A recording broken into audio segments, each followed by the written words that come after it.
जय जगन्नाथ बंधुगण आपण मानू मोर ये चैनल टी को स्वागत। बंधुगण 16 अगस्त 2025 शनिवार दिन श्रीकृष्ण जन्माष्टमी। एही दिन रे अनेक गुड़ाए महासंजोग बनुअछि।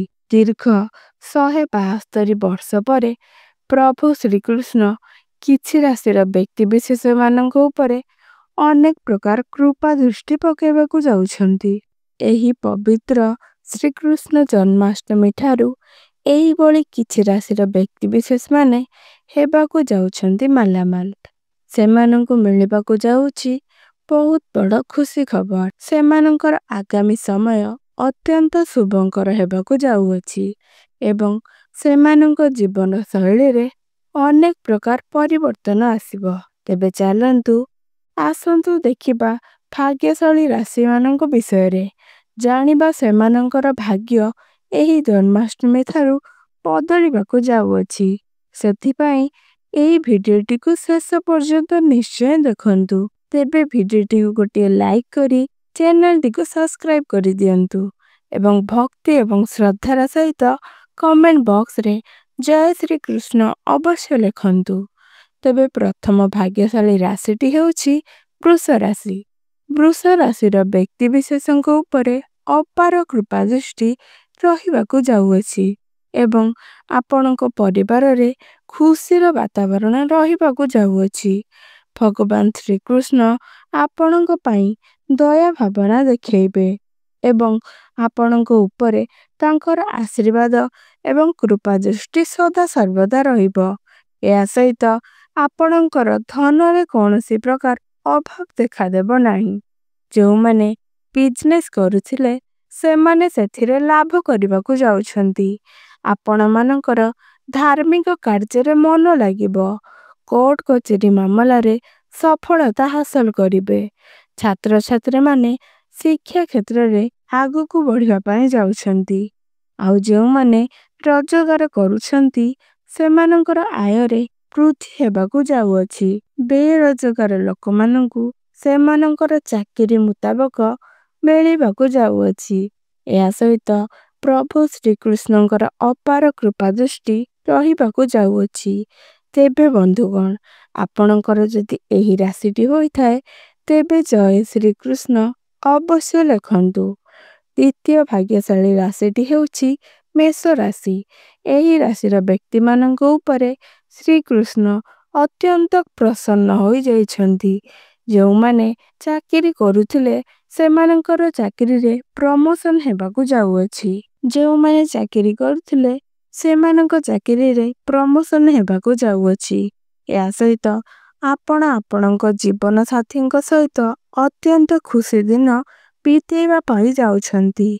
आपणकर आय रे वृद्धि हेबाकू जाउछि। समाज रे आपणकर मान सम्मान जस कीर्ति बढ़िबाकू जाउछि। कर्म क्षेत्र रे आपण माने आगु बढ़िबा पाई जाउछंती। आउ जो माने रोजगार थिले बेरोजगार थिले सेमानंक तांकर मन मुताबक चाकरी प्राप्ति हेबाकू जाउछि। प्रभु श्रीकृष्ण मेष राशिर व्यक्तिଙ୍କ उपरे बहुत कृपा करिबा पाई जाउछंती। तेबे बंधुगण आपणकर जदि मेष राशिटी होइथाय तेबे तळे कमेंट बॉक्स रे जय श्री कृष्ण अवश्य लिखंतु। तृतीय राशिटी हेउछि सिंह राशि। सिंह राशिर व्यक्तिଙ୍କ उपरे प्रभु श्रीकृष्ण आपण मानक उपरे बहुत कृपा करिबा पाई जाउछंती। जहा द्वारा आपणकर धन जनित समस्या शेष हेबाकू जाउछि। पूर्वरु जे कार्य करुथिले सेथिरे बाधा सृष्टि हेउथिला एबे ताहा प्रभु श्रीकृष्णଙ୍କ कृपारु बाधा सृष्टि हेबो नाही एवं आपणकर समस्त बाधा दूरीभूत हेबो। कर्म क्षेत्र रे आपण आगु को बढ़िबा पाई जाउछंती। जो माने चाकरी करुथिले से माने रे चाकरी रे उन्नति करिबाकू जाउछंती। अतएव भगवान श्रीकृष्ण आपणकु अनेक सारा कृपा देबा पाई जाउछंती। तेबे जदि आपणकर एही राशिटी होइथाय तेबे तळे कमेंट बॉक्स रे जय श्री कृष्ण अवश्य लिखंतु। वर्तमान चतुर्थ राशिटी हेउछि तुला राशि। ତୁଳା ରାଶିର ବ୍ୟକ୍ତିମାନଙ୍କ ଉପରେ ଶ୍ରୀକୃଷ୍ଣଙ୍କର ଅସୀମ କୃପା ଦୃଷ୍ଟି ରହିବାକୁ ଯାଉଅଛି। ଅଟକି ଯାଇଥିବା କାମଗୁଡ଼ିକ ଆପଣଙ୍କର ବର୍ତ୍ତମାନ ସଫଳ ହେବାକୁ ଯାଉଅଛି। ଅଚାନକ ଆପଣଙ୍କର ଧନ ଲାଭ ହେବାକୁ ଯାଉଅଛି। ଖୁସିର ବାତାବରଣ ଖେଳିବା ପାଇଁ ଯାଉଅଛି।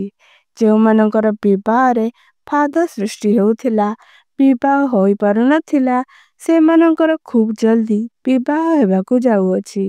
ଆପଣଙ୍କର ରାଗ ଉପରେ, ଆପଣଙ୍କ କ୍ରୋଧ ଉପରେ ଆପଣ ଟିକେ କଣ୍ଟ୍ରୋଲ ରଖନ୍ତୁ, ନଚେତ୍ ଆପଣ ଅଯଥା ଝଗଡ଼ାରେ ପଡ଼ିପାରନ୍ତି। ପୂର୍ବରୁ ଆପଣ ଯେଉଁ ଯୋଜନା ଗୁଡ଼ିକ ପ୍ରସ୍ତୁତ କରୁଥିଲେ, ସେହି ଯୋଜନାରେ ଆପଣ ଯଦି କାର୍ଯ୍ୟ କରନ୍ତି, ତେବେ ଆପଣଙ୍କୁ ସେଥିରେ ଅଧିକ ମାତ୍ର ଲାଭ ମିଳିବ। ଯେଉଁମାନେ ବିଜନେସ୍ କରୁଛନ୍ତି, ସେମାନେ ବିଜନେସ୍ରେ ଅଧିକ ଲାଭ କରିବାକୁ ଯାଉଛନ୍ତି। ଆପଣଙ୍କର ଶୁଭ ରାଜଯୋଗ ହେବାକୁ ଯାଉଛି। ଆପଣଙ୍କର ଆଗାମୀ ସମୟ ଅତ୍ୟନ୍ତ ଖୁସିରେ କଟିବା ପାଇଁ ଯାଉଅଛି। ତେବେ ବନ୍ଧୁଗଣ, ଆପଣଙ୍କର ଯଦି ଏହି ରାଶିଟି ହୋଇଥାଏ, ତେବେ ତଳେ କମେଣ୍ଟ ବକ୍ସରେ ଜୟ ଶ୍ରୀକୃଷ୍ଣ ଅବଶ୍ୟ ଲେଖନ୍ତୁ। ପଞ୍ଚମ ଭାଗ୍ୟଶାଳୀ ରାଶିଟି ହେଉଛି କୁମ୍ଭ ରାଶି। କୁମ୍ଭ ରାଶିର ବ୍ୟକ୍ତିବିଶେଷଙ୍କ ଉପରେ ଭଗବାନ ଶ୍ରୀକୃଷ୍ଣଙ୍କର କୃପା ରହିବାକୁ ଯାଉଅଛି। ଏହି ରାଶିର ବ୍ୟକ୍ତିବିଶେଷଙ୍କ ଉପରେ ଖୁସିର ବର୍ଷା ହେବାକୁ ଯାଉଅଛି। ଆପଣ ଯେଉଁ କାର୍ଯ୍ୟଗୁଡ଼ିକ କରୁଛନ୍ତି, ସେଥିରେ ଆପଣ ସଫଳ ହେବାକୁ ଯାଉଛନ୍ତି। ଆପଣଙ୍କ ପରିବାରରେ ଖୁସିର ମାହୋଲ ବନିବା ପାଇଁ ଯାଉଅଛି। ପୂର୍ବ ଦିନ ଗୁଡ଼ିକରେ ଆପଣ ଯେଉଁ କର୍ମ କରିଛନ୍ତି, ଆପଣ ତାହାର ଫଳ ପାଇବା ପାଇଁ ଚାହୁଁଛନ୍ତି। ଯେଉଁ ବ୍ୟକ୍ତିବିଶେଷମାନେ ବିଜନେସ୍ କରୁଥିଲେ, ସେମାନେ ବିଜନେସ୍ରେ ଲାଭ କରିବାକୁ ଯାଉଛନ୍ତି। ଏହା ସହ ଆପଣଙ୍କ ଜୀବନରେ ମଧୁରତା ଆସିବାକୁ ଯାଉଅଛି। ଯେଉଁମାନେ ପ୍ରେମ କରୁଛନ୍ତି, ସେମାନଙ୍କର ପ୍ରେମ ସମ୍ପର୍କ ବିବାହର ରୂପ ନେବ। ଯେଉଁମାନଙ୍କର ବିବାହ ହେଉନଥିଲା, ସେମାନଙ୍କର ବିବାହ ହେବାକୁ ଯାଉଅଛି। ତେବେ ବନ୍ଧୁଗଣ, ଆପଣଙ୍କର ଯଦି ଏହି ରାଶିଟି ହୋଇଥାଏ, ତେବେ ତଳେ କମେଣ୍ଟ ବକ୍ସରେ ଜୟ ଶ୍ରୀକୃଷ୍ଣ ଅବଶ୍ୟ ଲେଖନ୍ତୁ। ଷଷ୍ଠ ରାଶିଟି ହେଉଛି କନ୍ୟା ରାଶି। କନ୍ୟା ରାଶିର ବ୍ୟକ୍ତିବିଶେଷଙ୍କ ଉପରେ ଭଗବାନ ଶ୍ରୀକୃଷ୍ଣଙ୍କର କୃପା ରହିବା ପାଇଁ ଯାଉଅଛି। ଆଗାମୀ ଦିନରେ ଏମାନେ ଧନବାନ ହେବାକୁ ଯାଉଛନ୍ତି। ଯେଉଁମାନେ ବ୍ୟବସାୟ କରୁଥିଲେ, ସେମାନେ ବ୍ୟବସାୟରେ ଅଧିକ ଲାଭ ପ୍ରଦାନ କରିବାକୁ ଯାଉଛନ୍ତି। ଏହା ସହ ରୋଜଗାରର ନୂଆ ନୂଆ ମାର୍ଗ ଖୋଲିବାକୁ ଯାଉଅଛି ଏବଂ ଯେଉଁମାନେ ବେରୋଜଗାର ଥିଲେ, ସେମାନଙ୍କୁ ମନ ମୁତାବକ ଚାକିରି ମିଳିବାକୁ ଯାଉଅଛି। ଆଉ ଯେଉଁମାନେ କମ୍ପିଟିଟିଭ୍ ଏକ୍ଜାମ୍ ପାଇଁ ପ୍ରିପେୟାର ହେଉଥିଲେ, ସେମାନଙ୍କୁ ସେଥିରେ କୃତି କାର୍ଯ୍ୟ ମିଳିବାକୁ ଯାଉଅଛି।